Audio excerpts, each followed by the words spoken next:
तो दोस्तों ये वीक स्टॉक मार्केट के लिए बहुत ज्यादा वॉलेटाइल रहा। शुरू में एक जबरदस्त गिरावट देखने को मिली, फिर न्यूज आई कि जो यूएस और इंडिया के रिलेशन है वो बेटर हो रहे हैं, ट्रेड डील हो जाएगी। ये यूएस की तरफ से एक जब तक स्टेटमेंट आई उसके बाद स्टॉक मार्केट ने थोड़ा सा यहाँ पर संभलने को शुरू किया, लेकिन ओवरऑल पूरा महीना अगर हम देखें, पूरा महीना थोड़ी सी नेगेटिविटी अभी चलती हुई नजर आ रही है।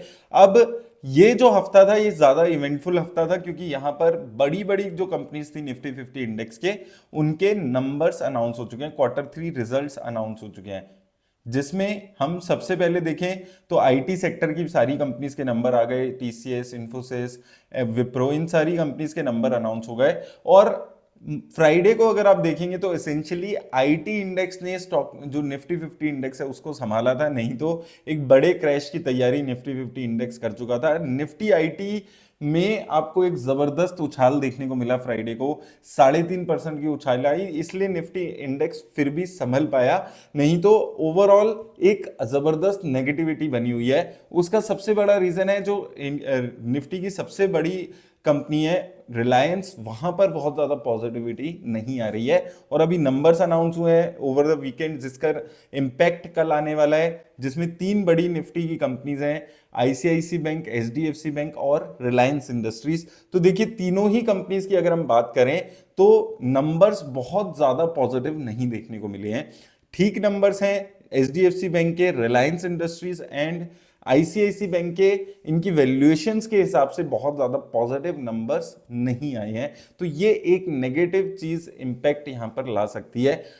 फ्राइडे को 3.5% निफ्टी आईटी इंडेक्स ऊपर था, तो निफ्टी इंडेक्स संभल पाया। क्या कल भी निफ्टी आईटी इंडेक्स ऐसे ही 2-3%, जो इन्फोसिस है वो 5-6% ऐसे अप हो पाएगा? थोड़ा सा मुश्किल लगता है कि डेली बेसिस पे इन्फोसिस जैसी कंपनीज 5-7% की रिटर्न्स दे, तो थोड़ा सा टफ हफ्ता अभी अगला आईटी इंडेक्स के अलावा अगर हम देखें तो रह सकता है निफ्टी इंडेक्स के ऊपर, क्योंकि जो बैंकिंग सेक्टर की बड़ी कंपनीज है वहां पर पॉजिटिव नंबर्स नहीं है। आईटी सेक्टर में भी नंबर्स बहुत ज्यादा अच्छे नहीं आए हैं, चाहे हम एचसीएल टेक की बात करें, टीसीएस की बात करें, इन्फोसिस की इवन बात करें, लेकिन फ्यूचर गाइडेंस अच्छी आई है, उस पॉजिटिविटी के चलते मार्केट चलती हुई नजर आई है। और यहां से अभी क्या डिपेंडेंट रहने वाला है, सबसे बड़ी बात यही है कि जो यूएस और इंडिया की ट्रेड डील्स, टैरिफ्स, वहां से क्या न्यूज आती है, क्योंकि फॉरेन इंस्टीट्यूशंस तो किसी भी तरीके से बेचना बंद नहीं कर रहे हैं इंडिया में। फ्राइडे को 4-5 हजार करोड़ की सेलिंग थी, थर्सडे को 4-5 हजार करोड़ की सेलिंग थी, तो डेली बेसिस पे एक ह्यूज सेलिंग फॉरेन इंस्टीट्यूशन से आती हुई नजर आ रही है, जो कि बहुत ही एक नेगेटिव इंपैक्ट इंडियन मार्केट पे ओवरऑल दे रहा है। फाइनेंशियल सर्विसेज की जो कंपनीज है वहां पर नंबर्स अच्छे आ रहे हैं, AMC companies, obviously AMC companies मैंने पहले भी आपको बोला था कि म्यूचुअल फंड्स के इन्वेस्टर्स के लिए म्यूचुअल फंड कंपनीज इतना पॉजिटिव नहीं है जितना एएमसी कंपनीज के लिए। एएमसी कंपनीज लगातार ग्रो हो रही हैं, 20%, 25% इनके प्रॉफिट ग्रो हो रहे हैं, लेकिन उतनी ग्रोथ म्यूचुअल फंड में जो लोग इन्वेस्ट कर रहे हैं उनकी नहीं हो रही है। तो बेटर क्या है, म्यूचुअल फंड कंपनीज में शायद ज्यादा रिटर्न्स बन जाए म्यूचुअल फंड्स में इन्वेस्ट करने से।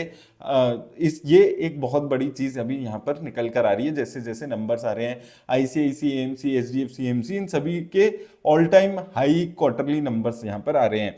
तो ये पॉजिटिव चीज है। कुछ नेगेटिव नंबर है, लेकिन जो निफ्टी 50 इंडेक्स की ब्रॉडली कंपनीज है वहां पर कोई बहुत ज्यादा पॉजिटिविटी नंबर्स को लेकर अभी नहीं दिख रही है। और वैल्यूएशंस भी हमारी देखें तो 22 के आसपास चल रही है, जो कि थोड़ी सी हमारी जो एवरेज वैल्यूएशन है उसके हायर साइड पे है। पिछले साल लगभग 22.43 इसके आसपास निफ्टी की वैल्यूएशंस गई थी, और ये हायर साइड पे आप वैल्यूएशंस मान सकते हैं, सस्ती कहीं से भी ये वैल्यूएशंस नहीं है। अब चैलेंज क्या आ रहा है निफ्टी इंडेक्स के लिए कि जैसे ही वो 26,200-300 के आसपास जाता है तो जो बड़े लोग हैं वो बेचना शुरू कर देते हैं, उनको रियलाइज हो जाता है कि बहुत ऊपर मार्केट आ गई है, और फिर 25,400-500 के लेवल्स पे मार्केट आ रही है, और एक रेंज में पिछले कई एटलीस्ट 6 महीने से इसी रेंज में मार्केट चल रही है। और यही उम्मीद है कि ऐसी ही रेंज बाउंड अभी मार्केट चल सकती है। नीचे गिरने लगती है तो एक अच्छी बाइंग आ जाती है, ऊपर जाने लगती है तो उसके बाद आप देखते हैं कि एक सेलिंग आने लगती है, और एक रेंज बाउंड ही अभी, जैसे अभी ओवरऑल सिचुएशन दिख रही है, रेंज बाउंड ही चलने वाली है। 26,200-300 पे जाकर आपको एक्साइटेड नहीं होना है कि अब तो बहुत ज्यादा लंबी कुछ होने वाला है, जब तक ये यूएस इंडिया के जो ट्रेड रिलेशन है ये सारी चीजें थोड़ी सी सेटल डाउन नहीं होती है। तो ये चीज है जो आपको याद रखनी है, ध्यान में रखनी है मार्केट में। इसके साथ साथ अभी अगर हम वैल्यूएशंस की जो बात कर रहे हैं, अभी आप देखेंगे तो इस वक्त 22.4 के आसपास निफ्टी की वैल्यूएशन दिखेगी और पिछले 3-4 महीने से ये एलिवेटेड लेवल्स पे आपको दिख रही है। उसके पहले अगर आप देखेंगे जनवरी 25 से लेकर लगभग सितंबर 25 तक, तो ये 21-22 की रेंज में चलती हुई नजर आ रही थी। तो ऑन एन एवरेज 21-22 की रेंज में ही ये नंबर्स आपको नजर आते हैं। अभी थोड़े से हायर साइड पे यहां पर ये नंबर्स जाते हुए नजर आ रहे हैं। तो अच्छी वैल्यूएशंस 2022 में आई थी, 21, 20, 19, ये वैल्यूएशंस है जहां पर अट्रैक्टिव हो जाती है। तो दिक्कत क्या है, वैल्यूएशन वाइज अभी भी मार्केट अट्रैक्टिव नहीं है। फॉरेन इंस्टीट्यूशंस की हम बात कर रहे थे, आप देखेंगे फ्राइडे को, थर्सडे को मार्केट बंद थी हमारी, वेंसडे को 4,000 करोड़ से ज्यादा की सेलिंग थी। तो एक लगातार सेलिंग, यहां पर सेलिंग रुकने का नाम नहीं ले रही है। ये एक थोड़ी सी नेगेटिव चीज यहां पर मार्केट के लिए है। और यहां पर हम देख रहे हैं, जैसे इस वीक में आप देखेंगे तो देखिए यहां से एक ह्यूज फॉल आया था, 26,400 तक मार्केट गई थी। फिर वो न्यूज आई यूएस और इंडिया की, जो स्टेटमेंट आई यूएस से कि इंडिया बहुत एक अच्छा पार्टनर है, रिलेशन थोड़े से खराब है, ऐसी थोड़ी फिल्मी बातें आई। वहां से एक अच्छा फिर मार्केट ने रिबाउंड किया और फिर रेंज बाउंड मार्केट वही 26,600-700 के आसपास चलती हुई नजर आ रही है। तो नीचे के लेवल पे 26,400-500 ये एक क्रिटिकल सपोर्ट रहने वाले हैं और ऊपर वही 26,200-300 ये मैक्सिमम रेंज मार्केट की है। बहुत ज्यादा सिलेक्टिवली आपको स्टॉक्स को, कंपनीज को सिलेक्ट करना होगा। और हमारी जो बड़ी कंपनीज हैं उसमें हम रिलायंस इंडस्ट्रीज की बात करें, जैसे इसके नंबर्स आए, जैसे हम बात कर रहे थे, रिलायंस इंडस्ट्रीज में एक अच्छा फॉल आया, 1600 से 1450 के आसपास, लगभग 150 रुपए की गिरावट आ चुकी है।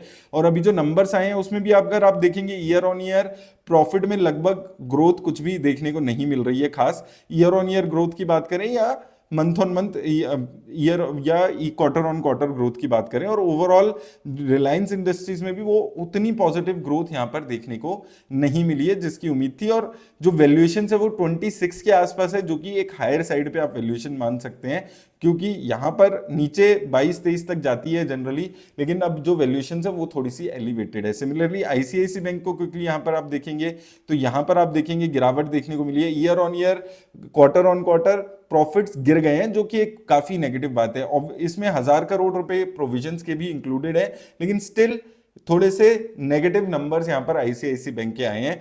एचडीएफसी बैंक की बात करें तो यहां पर भी बहुत ज्यादा कुछ पॉजिटिविटी देखने को नहीं मिली है। 10-11% के उछाल है, लेकिन मोस्टली इनलाइन नंबर्स आ रहे हैं। ऐसा नहीं है कि बहुत एक्सपेक्टेशन से बहुत ज्यादा अच्छे पॉजिटिव नंबर्स आ रहे हैं। तो मार्केट अभी भी वो रेंज बाउंड ही चलने वाली है, कुछ ज्यादा पॉजिटिविटी मार्केट को लेकर यहां पर नजर नहीं आती है। तो उन चीजों का आपको ख्याल रखना है। फॉरेन इंस्टीट्यूशंस अभी भी बेचना बंद नहीं कर रहे हैं, रुपए की हालत अभी भी खराब है, क्रूड ऑयल सस्ता हो रहा है, वो एक इंडिया के लिए पॉजिटिव बात हमेशा से होती है, लेकिन वो हमारे नंबर्स में अभी नहीं आ रहा है। हो सकता है एफएमसीजी सेक्टर्स के जब नंबर्स आए तो उसमें जबरदस्त ग्रोथ आने की उम्मीद हो, तो वहां से शायद ये पॉजिटिविटी लौटे। लेकिन अभी के लिए मार्केट के थोड़े सो हाल हैं वो रेंज बाउंड ही रहने वाले हैं, और मुझे लगता है कि थोड़े टाइम और रिटेल इन्वेस्टर्स को ज्यादा मार्केट एक्साइट नहीं करेगी। तो आपको क्या करना है, थोड़ा सा कॉशियसली अच्छी ग्रुप कंपनीज में आपको इन्वेस्ट करने के बारे में सोचना है। उम्मीद करता हूं आपको हेल्प मिलेगी वीडियो से। धन्यवाद।